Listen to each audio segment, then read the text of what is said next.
So, we were looking at solving a quadratic equation, and we have seen that there are three cases. One is if the discriminant is 0, we print the roots that the roots are real.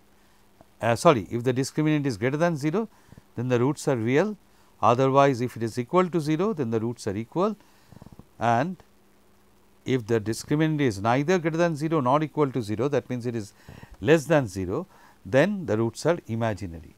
So, next what we did is we started with a program like this, where we declared the coefficients here, and then the discriminant and a intermediate variable d and two roots, right, root 1 and root 2. Next we proceeded with this and we modified this part. If disk is greater than 0, printf roots are real, and then I modified this part and replaced this part with this. If discriminant is 0, print the roots are real and also compute the root. Okay. Now, if the discriminant is equal to 0, then print the roots are equal, compute the root and print it. Now, I asked you to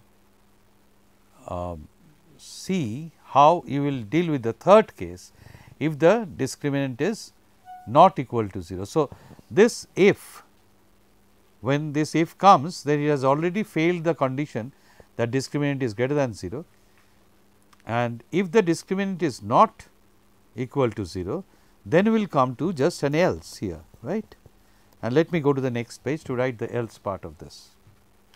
So, it will be else simply, I am sorry, here did I give the parenthesis? Yes, I did. So, I am okay. This is, please note, these are the points where we often make the mistakes. Else printf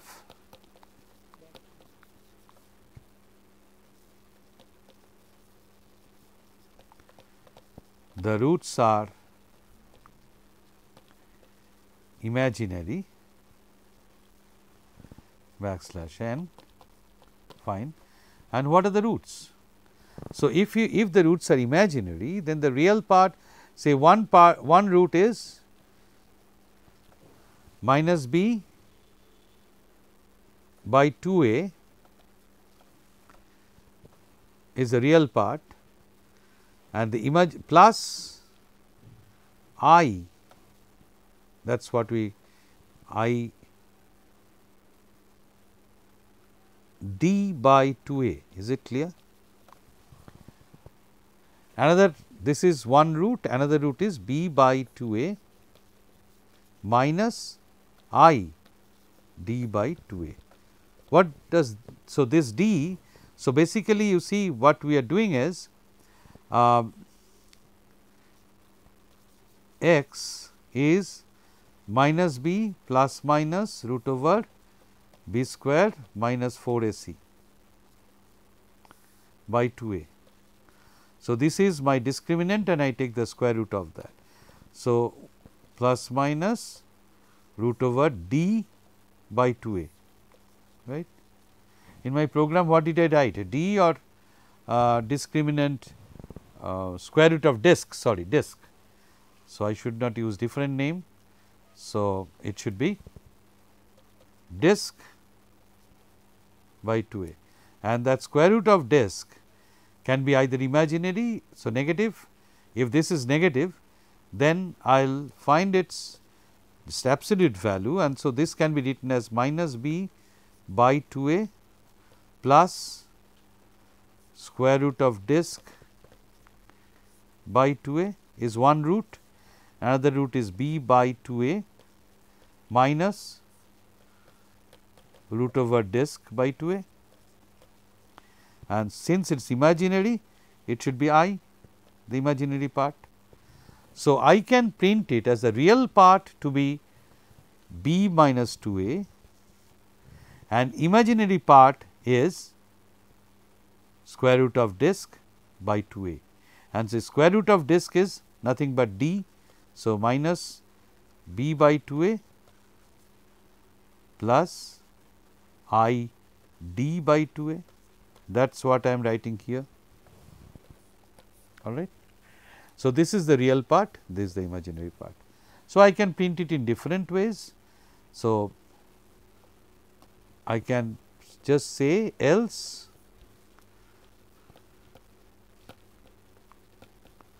printf roots are imaginary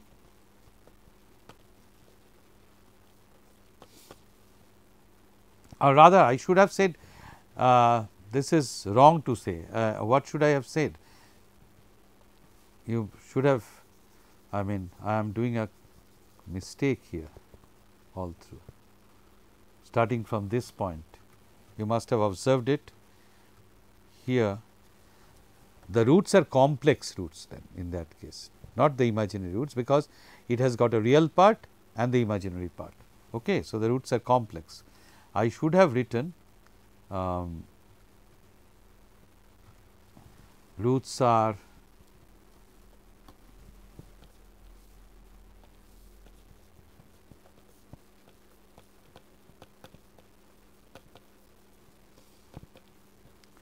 I should have written complex roots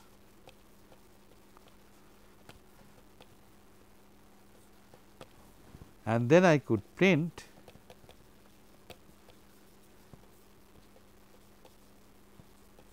real part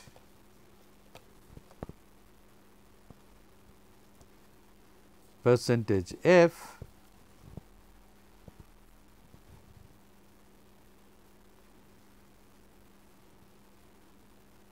backslash n. I can put an expression here minus b divided by 2a. Let me make it a little cleaner, looks very nasty here.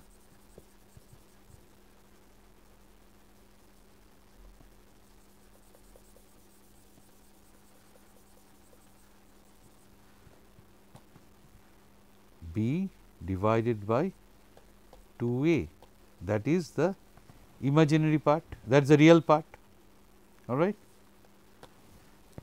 And printf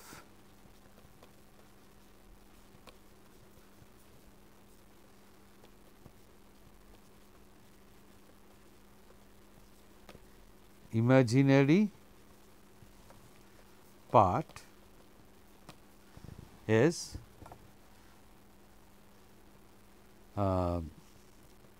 plus I percentage f comma minus I percentage f backslash n followed by what is my imaginary part?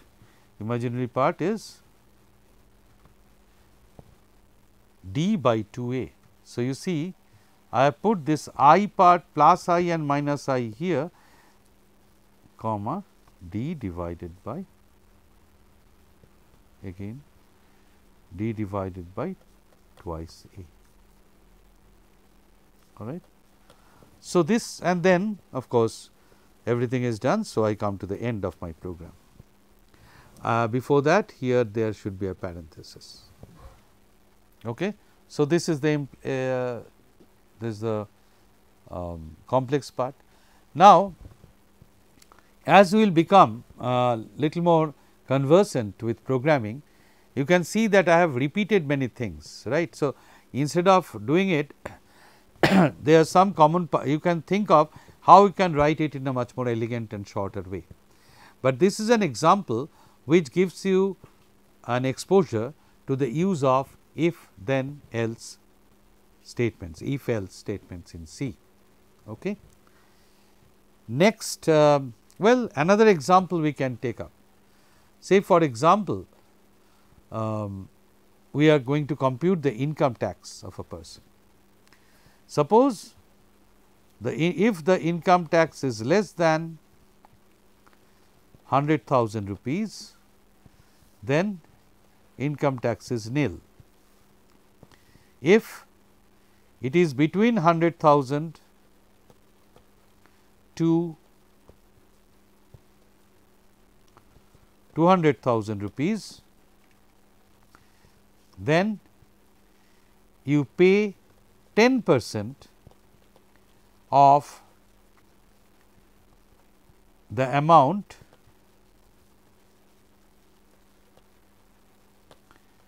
above 1 lakh 100,000. For income above this 200,000, if the income is above 200,000, then you pay 20% of the amount,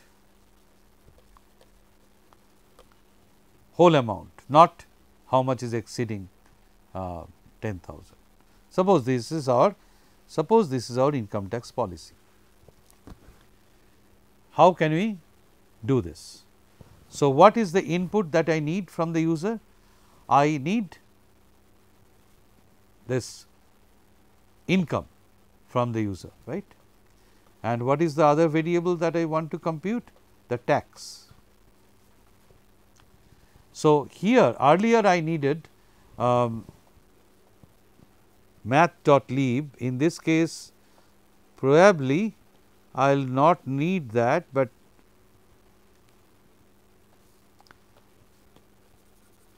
I will not need that.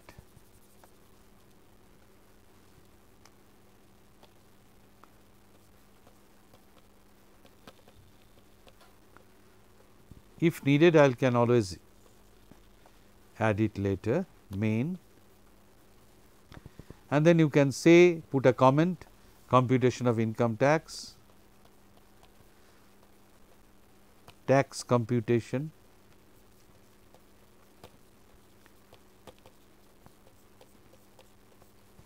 all right. Now, I start my program.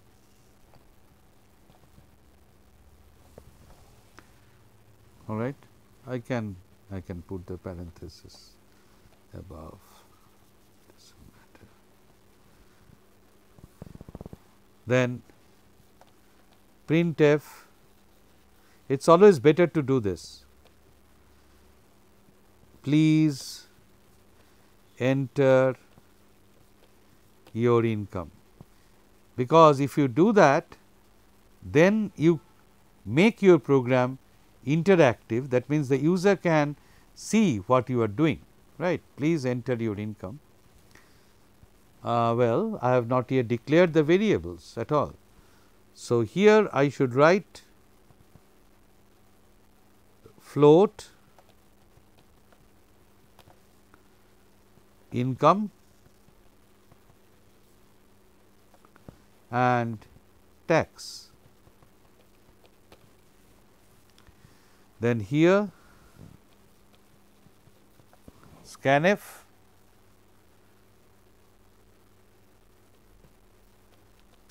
%f and income. So, I read the income here, fine. Then what should I do? Next, let me come to the next page then, or because there will be number of if conditions. So, this part is okay, I have read the income here. Now, if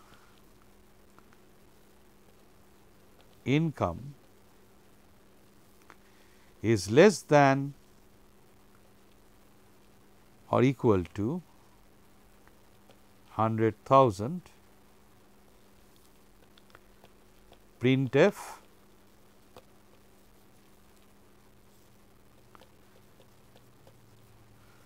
no tax.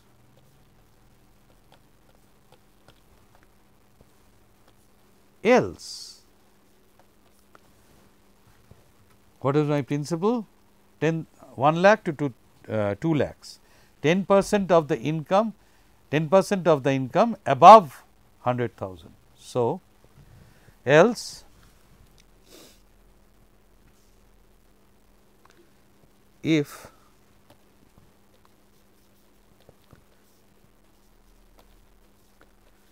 income is less than equal to 200,000. So, it is not, when it is coming here, it is already greater than 100,000. So, if it is less than 200,000, then tax will be 10%, that means 0.1 times the amount exceeding 100,000. So, income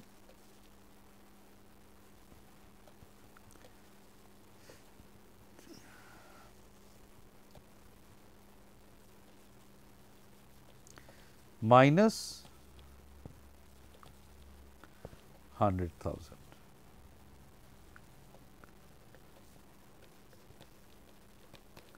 Printf tax equals percentage f backslash n tax. Is this part clear? This part is, so when am I coming here? This if condition has failed. So, I am coming here, that means it is not less than 100,000. So, it is more than 100,000, but if it is less than 200, less than equal to 200,000, then I am in the second bracket and I will be paying 10% of the amount that is exceeding 100,000. That is why I computed this, and then I am printing this. So, here it is more than one statement, I put a bracket. Here you see, under if I had only one statement. So, putting a bracket is not mandatory, but here it is mandatory, otherwise it will mean something else. So, else this. Now, if this is also not true, that is if this if does not satisfy, then I am in the third bracket, that is here what should I do? Else tax is 20% of the income.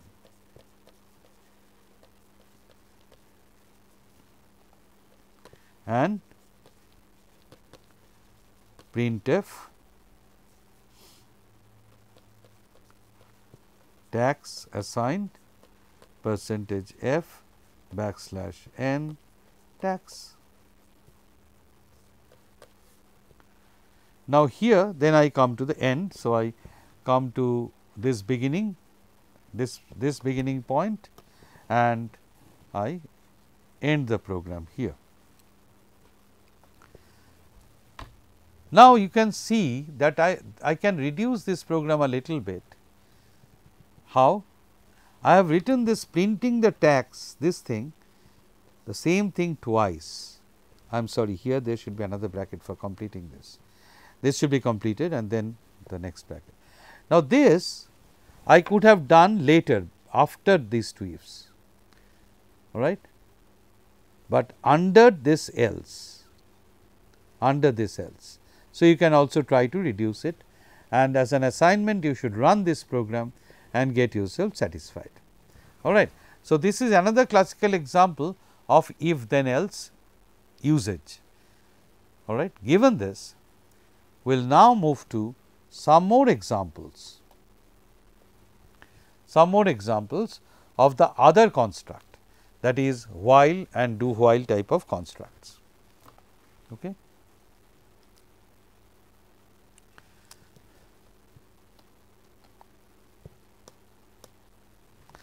So, here is an example to show if a number is prime or not. Now, how do I go about it? Let us first think of the algorithm for finding out whether a number is prime or not. Say for example, I take a number 13. I want to find out whether 13 is prime or not. So, when is a number called prime? When the number is not divisible by any other number other than the number itself and 1. Okay. So, in order to find out whether 13 is prime or not, what shall I do? I will start with 2 and I will try to see whether 2 is dividing 13. How do I know whether 2 is dividing 13? By the modulus operator.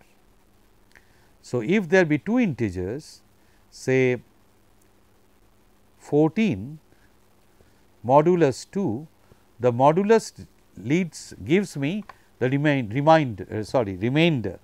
So, if 14 is divisible by 2, the remainder will be 0. Okay. 26 divided by 2, the remainder will be 0, but 13 divided by 2, the remainder will be 1. Okay. So, similarly, so I suppose I want to see whether a number 15 is divisible by 3, I will do the modulus operation of 15 with 3 and the remainder will be 0. So, 15 is divisible by 3, right. So, now if I want to find out whether 13 is a prime or not, I will first try to see whether it is divisible by 2. If it is divisible, yes will tell me not prime, right. It will tell me not prime, but no, then I will try to divide it by 3. If this is divisible by 3, then again not prime. No, I will divide by 4, then obviously not divisible, then I will divide it by 5, so on and so forth. I will go till I divide it by 12. Since of course, by 13 it will be divisible. So, if the answer continuously up to 12 is no, then we say it is not a prime, right, not a prime. So, here you see there are two things happening. One is I am taking a check branching here, I am dividing it by 2. If it is divisible, I say it is not a prime. If no, then I am taking another path. What is that path? That path is again trying with the next successor of this 2. Yes, if the result is yes, I take this path, otherwise I will follow this path with the successor of this. So, the same thing trying with the successor I am doing continuously, repeatedly, if the divisibility result is false. That means, if it is not divisible, I will continuously go on till I reach, if this number is n, till I reach n minus 1, right. Up to that I will try, up to n minus 1 I will try. Okay. So, this is an example where there is a branching as well as looping, another real life mathematically important application. So, let us look at the program now. Let us try to understand the program here. This include st2iu.h is known to you, main. I am declaring two variables, one is n, another is I. Okay. N is an integer, I is also an integer initialized to 2. I am reading the number here, say 13. While I is less than n, that means I was 2. If you look at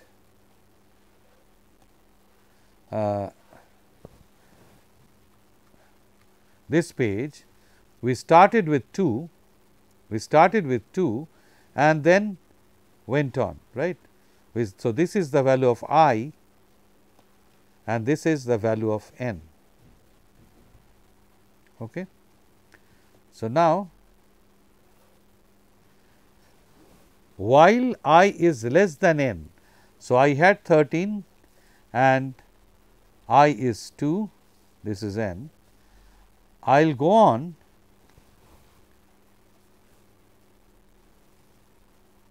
up to 13, up to while I is less than n, that means up to 12, I will go on trying this thing. What? If n is divisible by I. Is n divisible by I?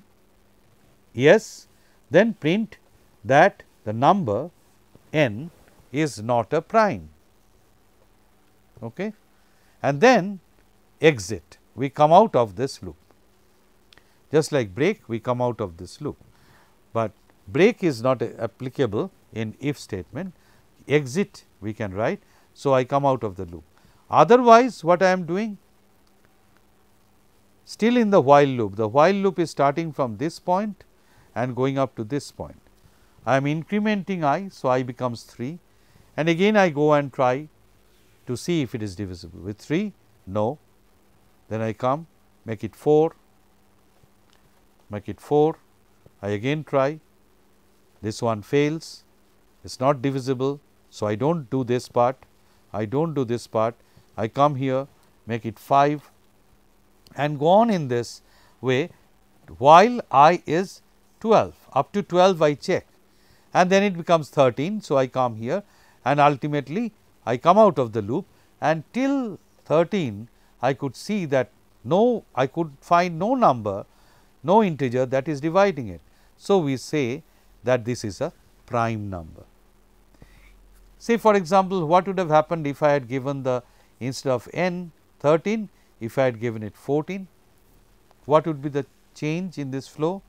I would start with the 2, and again I divide it by 2, try dividing it by 2, it is divisible, I print that it is not a prime, and I exit and come out of this entire while loop. Okay. So, in the while loop, here this I am exiting from the while loop altogether, not from the if loop, I am exiting from the while loop. If is not a loop, by the way, I am exiting from the while loop completely. Okay. So, this example also illustrates the use of if here and the while loop here. All right. We will see a few more examples in the future lectures.